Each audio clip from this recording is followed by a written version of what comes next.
Hello, bienvenue dans cette nouvelle vidéo où malheureusement, comme vous l'avez vu dans le titre, on a eu une intention de refus de la part de l'immigration québécoise. Alors, qu'est-ce que ça veut dire? En fait, tout simplement, il y a des documents qui ont été transmis qui n'allaient pas. Du coup, voilà, on a eu une intention de refus et en gros, si on n'envoie pas les documents correspondants, notre demande sera rejetée par la suite. Par contre, si dans le délai, on envoie du coup les documents qui n'allaient pas, ils vont traiter notre demande et du coup, ils reviendront vers nous pour nous donner leur réponse. Donc ça fout un peu les boules, mais ça veut pas du tout dire qu'on n'aura pas le CSQ, ça veut juste dire que malheureusement, il y a 3 documents qui n'allaient pas. Donc je vais vous lire ce qui n'allait pas. Alors, ils nous ont dit, pour les relevés de notes correspondant au diplôme BEP de mon mari, il y a marqué « Vous devez nous transmettre une copie du ou des relevés de notes émis par votre établissement d'enseignement pour l'année ou les années suivantes, 2009-2010. » Donc là, concrètement, on n'a pas compris parce qu'en fait, on les a fournis. Il n'y a pas d'autres bulletins. On a fourni tous les bulletins de 2009-2010, tous les bulletins qui ont conduit du coup à l'obtention de ce BEP, donc pendant les 2 années, plus les relevés de notes du diplôme et le diplôme. Donc on comprend pas trop pourquoi ils nous ont mis ça. Donc on pense que ça doit être une erreur, mais enfin bon. Du coup, voilà, on va les renvoyer. Ce qu'on va faire, c'est qu'on va retourner à la mairie pour faire certifier conforme les copies. Et voilà. Et on va joindre aussi une lettre en leur disant qu'effectivement, on les avait transmis, qu'il n'y en a pas d'autres, donc que c'est peut-être une erreur. Voilà, on verra bien. Ensuite, mon mari, du coup, a travaillé dans 2 entreprises les 5 dernières années. Donc, il a dû fournir les attestations ou les certificats de travail. Mais attention, c'est pas des attestations qu'on a à la fin de son contrat. Là, il fallait vraiment qu'il y ait spécifié tout un tas de choses. Je crois que j'en avais déjà parlé dans ma vidéo où justement je vous ai listé tous les documents à transmettre. Mais là, du coup, ça n'allait pas. Donc, les 2 attestations, il faut les refaire. Donc, ils nous ont dit que l'attestation de travail que vous nous avez soumise ne précise pas la description de vos tâches ni de vos responsabilités.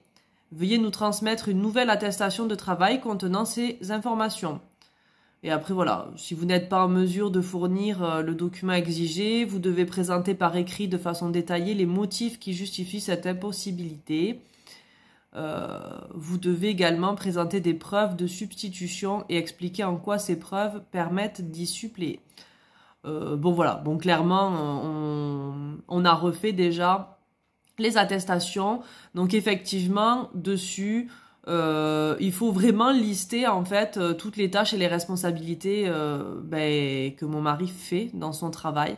Tout n'était pas listé, en fait il y avait juste les titres de son travail quoi tout simplement. Donc voilà, il a redemandé à ces 2 entreprises de faire ça et on espère que ça ira. Du coup, cette intention de refus, on l'a reçue le 28 mars. On a pris un peu le temps. J'avoue que bon, on s'est pas trop pressé. Puis le temps qu'il recontacte du coup son ancienne entreprise pour refaire l'attestation, puis l'entreprise actuelle, et puis le temps aussi de préparer. Il a dû lister du coup toutes les tâches et responsabilités, voir avec ses responsables du coup pour qu'ils émettent la lettre, le certificat quoi. Donc voilà, on doit le faire, on doit l'envoyer du coup à l'immigration à Montréal avant le 27 mai. Donc voilà, un délai de 2 mois. Donc là, on est le 2 mai à l'heure où je vous filme cette vidéo. Ça y est, nous avons du coup les 2 attestations.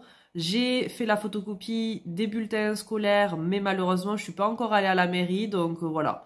En plus, là, avec les jours fériés, je sais pas, soit cette semaine, soit la semaine prochaine, on va essayer d'aller à la mairie pour faire certifier conforme les copies, et puis dans la foulée, on enverra le dossier. Franchement, c'était un ascenseur émotionnel, quoi, du coup, parce que on a reçu un mail en fait nous disant qu'on avait un message dans notre messagerie sur mon projet Québec.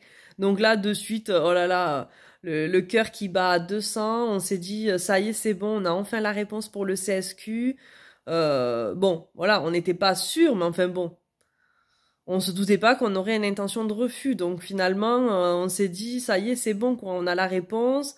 Donc vite, on s'est connecté pour aller voir du coup le message. Et là, ascenseur émotionnel, intention de refus, j'étais dégoûtée. Bon, finalement, les 3 documents qui nous demandent, enfin les 3 choses qui n'allaient pas, je pense que ça ira. Les attestations, ben, il a fait du coup toute la liste des tâches, donc il n'y a pas de raison, à moins que ça n'aille pas.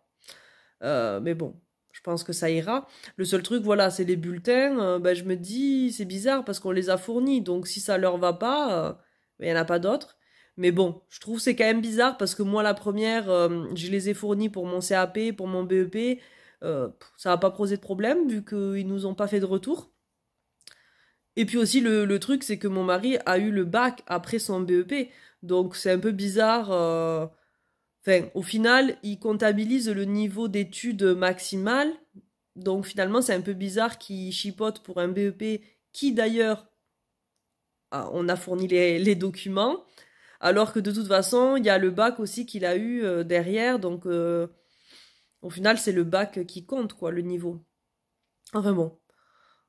Je pense qu'il faut pas trop chercher à comprendre. On verra bien, on va croiser les doigts.